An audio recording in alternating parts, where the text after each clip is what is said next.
Otep à tous, bienvenue sur la chaîne des panafricanistes par essence, par conviction et par excellence. Celle des citoyens kémites par nécessité et obligation de combat.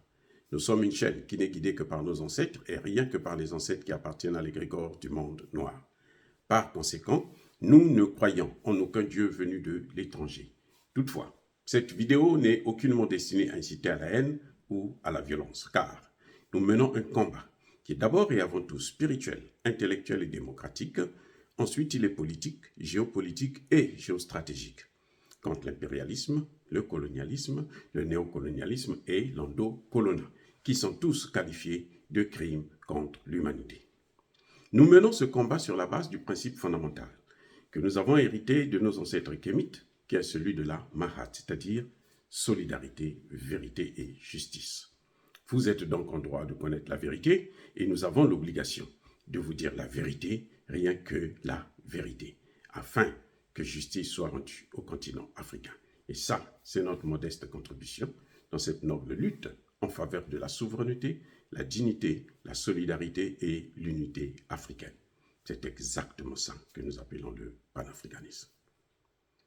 Bien-aimés frères et sœurs, il y a une chose qu'il faut mettre à l'actif du président Paul Kagame. C'est qu'il a réveillé la fibre patriotiste des Congolais, de la RDC, de la jeunesse congolaise, autour de ce que nous appelons les Wazalendo, c'est-à-dire en Swahili, les patriotes, les nationalistes. Kagame a pu réveiller ces gens.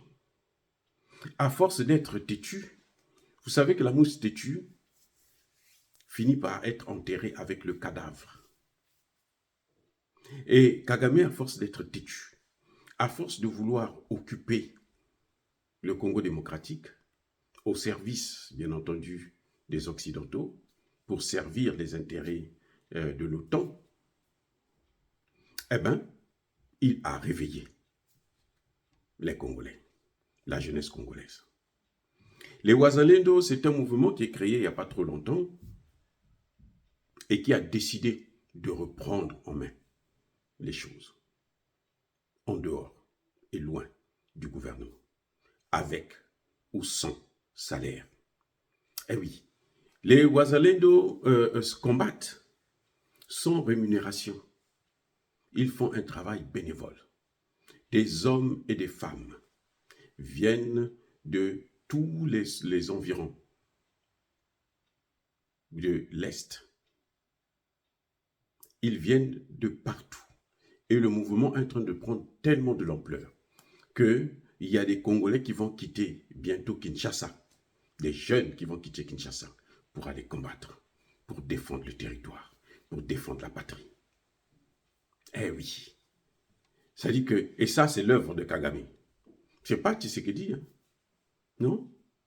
Tshisekedi, au contraire, il défend aux militaires de combattre, sous prétexte qu'il doit respecter la feuille de route de Luanda. Sur le prétexte qu'il doit respecter le cessez-le-feu que les M23 ne respectent pas depuis le mois d'avril. Les M22 ne respectent pas le cessez-le-feu. Mais Tshisekedi, il respecte le cessez-le-feu.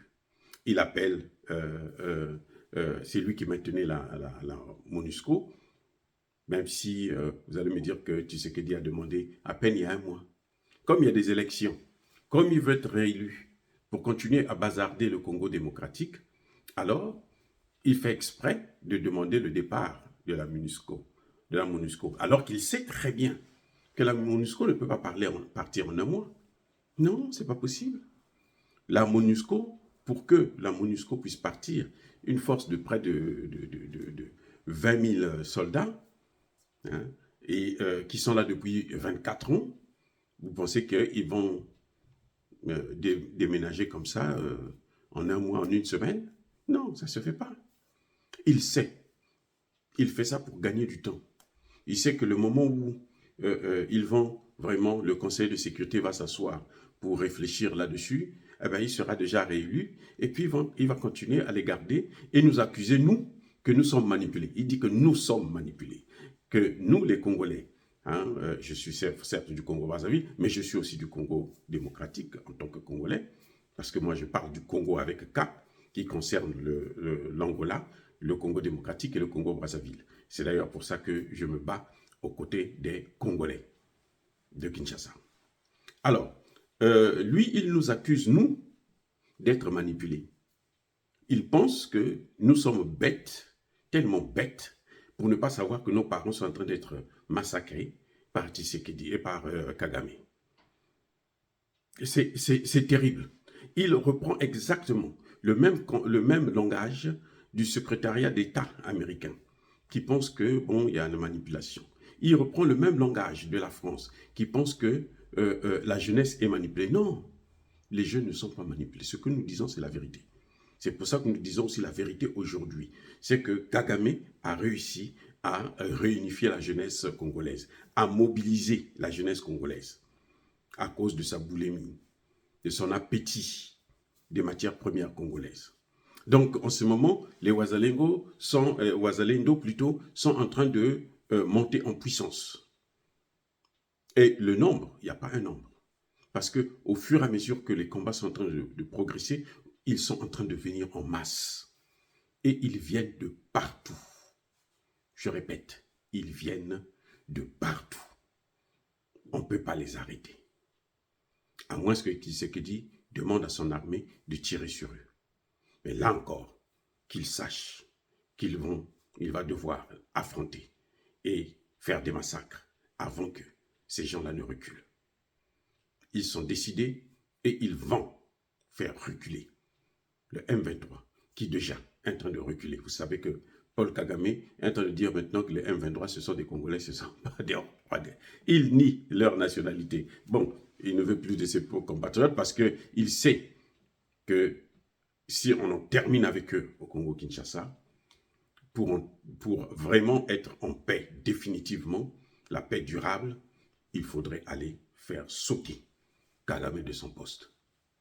Et je suis sûr que plus ils vont résister, plus ça va augmenter la colère de cette jeunesse qui est vraiment déterminée à aller jusqu'au bout. Et je peux vous dire une chose, c'est qu'un peuple qui est déterminé peut affronter n'importe quelle armée du monde. C'est ce que les Américains ont appris au Vietnam. C'est ce que les Français ont appris à Dien Bien Phu.